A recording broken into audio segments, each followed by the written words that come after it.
voilà, je vais conclure cette table ronde très, très rapidement sur quelques axes qui m'ont paru intéressants. Alors, sur la première table ronde, sur les aspects techniques et biologiques, on a bien senti qu'il y avait certaines, j'allais dire peurs, mais enfin des doutes sur la disparition finalement des étangs, leur difficulté à être gérés, un peu comme on a connu l'abandon, la friche dans les campagnes il y a quelques années. Mais on sent quand même qu'il y a des réponses qui commencent à être apportées. On a eu l'exemple de l'EPTB de Vienne qui commence à apporter des réponses aux propriétaires. Il y a également des difficultés de se parler entre les universitaires, les chercheurs et le monde de l'entreprise, même si les choses commencent à bien bouger. Les entreprises qui travaillent d'ailleurs sur les travaux aquatiques en étang, on se souvient qu'ils commencent à tâtonner entre la réglementation qui est assez importante et puis des expérimentations qui ne sont pas toujours faciles à mener sur le terrain, notamment pour des raisons financières. L'économie était vraiment au cœur de ces réflexions.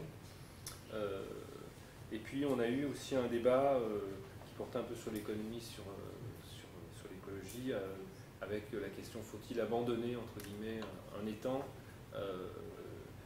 Dans certains cas, oui, soulignent certains environnementalistes pour qui l'abandon est une forme de mode de gestion. Et puis évidemment, les propriétaires sont d'un avis opposé en disant que abandonner un étang, c'est un abandon de sa propriété, c'est une chose quand même vécue assez négativement. Voilà, et puis aussi on a eu le témoignage de Sergei Kondratiev qui nous a donné une bonne réflexion de la manière dont on pouvait passer de recherche théorique à des applications de terrain en donnant des exemples concrets basés notamment sur des modèles mathématiques qui fonctionnaient parce qu'on avait pris un certain nombre de paramètres du changement climatique en l'espèce. Voilà à peu près les grands points pour cette première table ronde. J'en ai oublié, mais c'est exprès pour ne pas prendre trop de temps. Sur la deuxième table ronde... Peut-être on peut traduire la première, oui. le bilan de la première table ronde, ça fait un point. Très bien. То есть в нескольких словах итоги первой части круглого стола, и потом еще вторая часть. Во время первой части круглого стола были высказаны опасения по исчезновению прудов. On voit bien qu'il y a plusieurs problèmes qui ont émergé, mais enfin la réglementation qui est considérée comme pesante a été vraiment un point qui a fait consensus. Parce qu'on considère que cette réglementation, elle ne permet plus aux étangs d'être exploités dans de bonnes conditions, ce qui fait que du coup notre production atteint des niveaux assez bas, donc il y a l'importation qui prend le relais, etc. Et qui souligne vraiment l'inquiétude des propriétaires. Et cette inquiétude est relayée aussi par un autre problème sous-jacent qui est le caractère parfois tatillon de l'administration locale, qui dans certains cas apparemment a des appréciations un tantinet abusives, on va dire, pour être poli, mais pas toujours, hein, mais dans certains cas oui, avec des qualifications qu'on jugerait, nous, erronées, hein, aux clauses, aux libres, aux cours d'eau, fossés, etc., et qui conduisent évidemment à des conséquences très importantes pour l'exploitant piscicole qui perd la propriété de ses poissons. Donc une réglementation qui non seulement a des effets juridiques importants, mais après qui se traduit par des effets économiques tout aussi importants. On a également donc parlé de tous ces problèmes qui sont liés à la qualification d'eau close et d'eau vive qui reviennent tout le temps. Hein, on l'avait bien c'est le leitmotiv. C'est le leitmotiv. Voilà.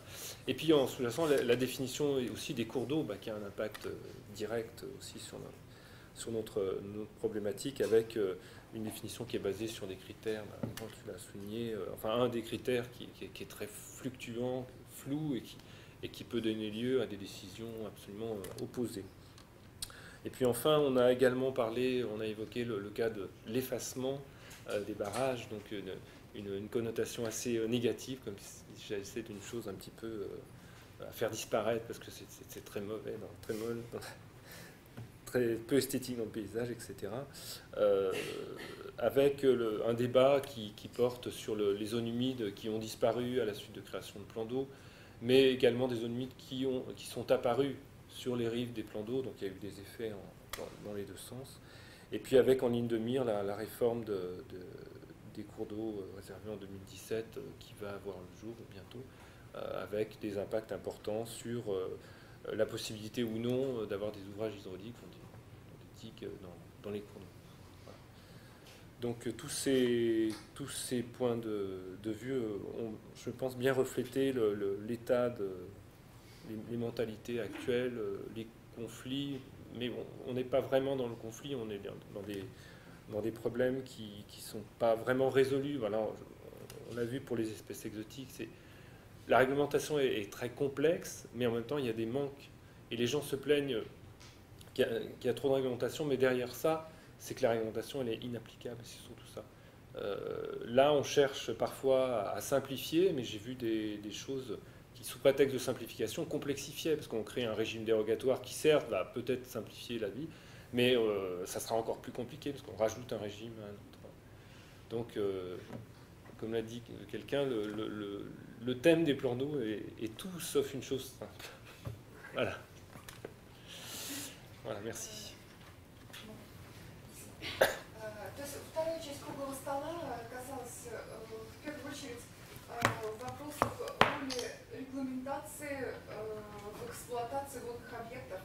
Было подчеркнуто, что мешает очень тяжелая загруженная регламентация, они также административные юридические барьеры, которые часто настолько мешают, что могут довести до разорения рыбоводческих хозяйств, что несет значительную угрозу экономическому развитию той или иной территории. Сформировалась дискуссия по определению, что такое курду, проточная вода. Да. Водный поток. Водный поток, да?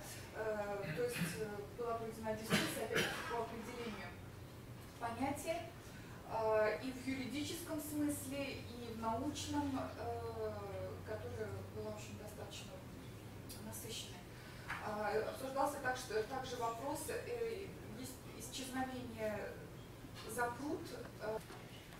Bien, alors rassurez-vous, au bout de 3 jours d'horaire absolument démentiel, je ne vais pas vous infliger une conclusion qui déborderait. Alors un très grand merci à tous et aux gens qui ont résisté jusqu'au bout. Et comme c'est quand même beaucoup aussi de bons souvenirs, d'échanges scientifiques fructueux, enrichissants, mais également une sortie terrain hier qui a été particulièrement intéressante, eh bien vous avez envie de continuer en fait en ce sens. Et les photographies qui ont été prises en grand nombre par différents intervenants seront mises sur le site internet du colloque, ceci très très prochainement.